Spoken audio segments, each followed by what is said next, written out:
years, 12 years, you generally have to have enough money to have another pump put in. And what are the pumps right now? Like, the ones that are in there right now? The pump that is in well 2 is generally a 10 to 15 year pump in my opinion. He can probably And clarify that a little bit more. where are we in that life right now? I think that one was done about 3 years ago. That last pump? Yeah, in well 2. Sure. I don't know. I think it was done about 3 years ago, ma'am. I don't remember, so I can't remember for sure the exact date, but I think it was around 3 years ago. But I will be real proud to get the exact date for you, ma'am. So the well and the well and, I'm sorry, I'm gonna make sure I'm clear. The well and the pump is 2 separate money issues, Correct. right? So, as the mayor was asking, so how is, we're talking about well 3. Okay, so this has nothing, this project would have nothing to do with the pump, just actual the well, correct? This particular project, because I can no longer use the old pump and the old motor burned out. The old pump can no longer be used because it won't fit down this new casing. Because it's small. It's too small. It's like 6 inches too small. Right, so what she's asking, or what we were asking is, this is only to repair the well. This doesn't include the No, cost it of- includes the cost of a new pump as well. But Okay. it's a turnkey project, is what you're. That's what I was asking, It's okay. he's talking about a turnkey. If you look at this, it's turnkey. My apologies, ladies and gentlemen, I apologize. The quote that you have in front of you is only inclusive of the well for itself. Well, that's what I was wondering, because I've looked at everything on here. That's why I was asking. But he's talking, a quote coming that's turnkey, correct? No, the quote that we have in front of us is $129,905, and that only includes the repair. That's why I'm asking about the pumps. You're right, that is to reline the well, so basically we have a new well inside the old well. The pump would be, after this process is done, then we would go issue an estimate on the pumping equipment installed. See, and that's what I'm getting at, because this is $129,905 just for that, but then the council will also have to Come back look with at cost, it, and yes. that's why I'm asking about the maintenance and being able to do this, since the other one is not valid anymore, or it's Quick question, doesn't fit. does the water fund support this? Yes, sir. All of this would have to be paid. It does. This isn't a general fund, no. No, this is the water fund. Correct, I just want everybody to understand that this 129 has nothing to do with the pumps. This is Right. just to. And maybe it would help if you all explain everything that's there, how that works. You got your well, you have pumps, you have motors, you have the electrical system, kind of, if you do that. No problem. Okay, so after you have a well, like what we had before, the 16-inch well, you have a big pump. Basically, we're gonna try to get as much water out of this thing as possible.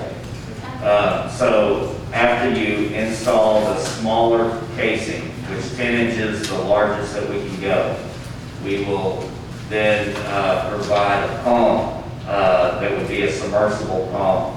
That's what Clint was talking about, and our goal would be to get the most GPM out of this well as possible.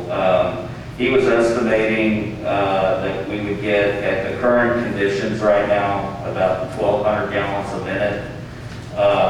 On the high side, now this all depends on what the Edwards is doing, because we know it fluctuates here quite a bit. On the high side, we're looking at about 1,400 gallons per minute. And then on the low side is anywhere around 850 to 900 gallons per minute. Typically, the submersibles they last about 10 years. There is certain things that may affect the submersible's life.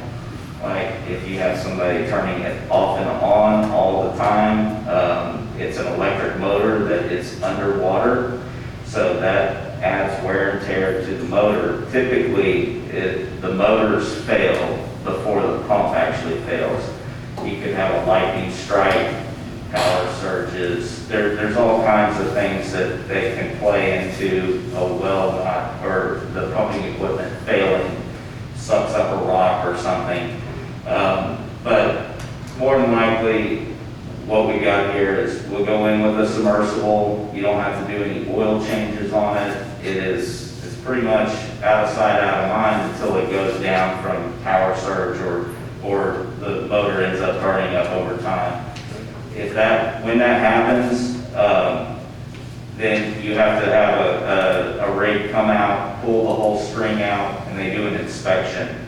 At that time, let's just say that's 10 years after this reline's done, then you would definitely want to run another camera survey and view this casing and see what's going on, just so you can start building a history of what this water is doing, with this casing.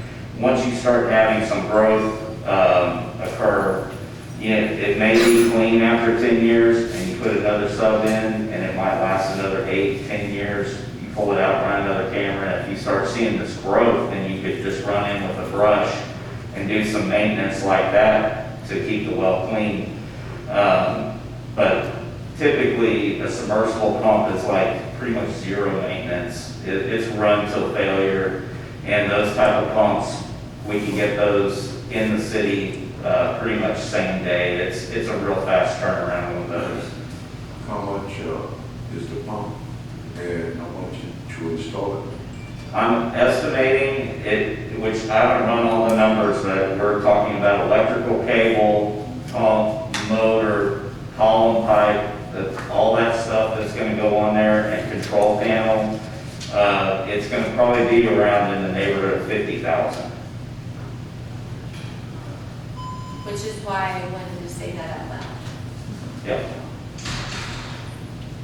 And don't we typically, when we have, like to keep a spare Yes, Yes. we need a spare. pump or boat pump as well, right? Well, one of the good things about submersibles is that we can get them in town. The time it takes, it's a little bit different than what y'all had before. Line shaft turbine, like you have a lightning strike, something like that. You can, let's just say we install this pump and lightning hits it, we can go get the motor rewound, or you can just put a spare on and get it pumping water again. If you have a spare, but with a submersible, you have to pull, since that motor's underwater, you have to pull the whole string out. Yep. And usually at the surface, we can tell if the motor's fried or not by sending voltage down there. We can check it and neg that motor. So, yeah, and when we pull it out, like if we are in an emergency situation, it goes out like right now and we're on a water tower, I can have a crew here working on pulling that pump out, and then we make calls to the part house, and they open up for us and start building that pump. So we've done this with other, smaller systems where, they have a pump go down and the entire neighborhood's out of water. Well, our pump supply company will open up at 2 in the morning and start building us a pump as we're coming out. Sometimes we don't even know what's in the hole, and they're just on standby. It happens every once in a while, and us being in this industry and our supply chain, they understand that. And when we're dealing with cities, that's why if we have to work around the clock, that's what happens. So I wouldn't say you need to spend any more money on a submersible motor backup or pump backup, because that's stuff that we can provide really fast. You say the warehouse could be our warehouse. Yes, we can. Yeah, we don't need to buy a spare. Unless it's icy and nobody can get on the highway, on the road.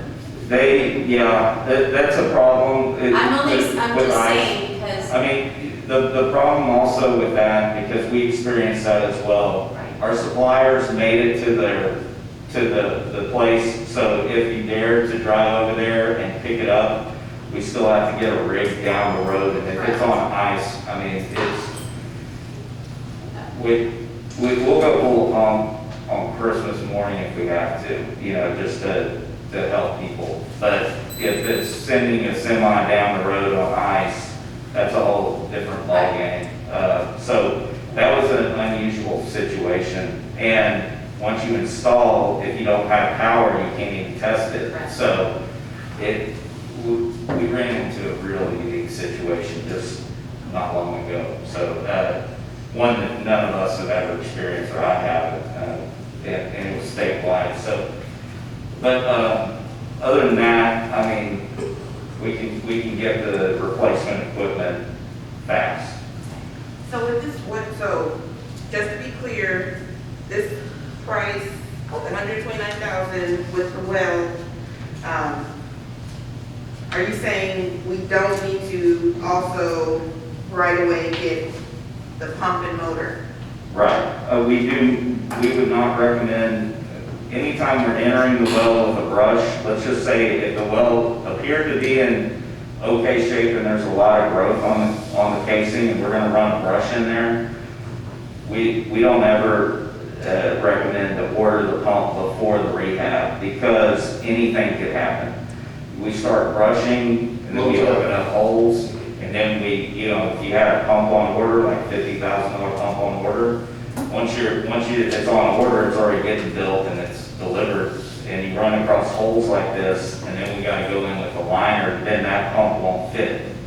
So then you got a guard ornament, and or if the brush goes in, worst case scenario, and it caves in, then you don't have a well, and then you have a pump on order. What he's saying is that each one is built, it's a custom deal, it's like a fire truck. No two are alike. And once you've lined it, then you go back and you get the specifics and everything that it takes, and you build it to fit. So then what about the generator line?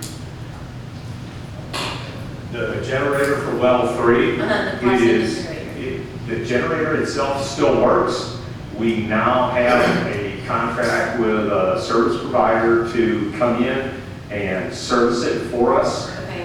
To the best of my knowledge, that genset has never been load banked in the 3 years, approximately 2018, I believe, since 2018 when it was installed, that unit had never been load banked. And what that means is you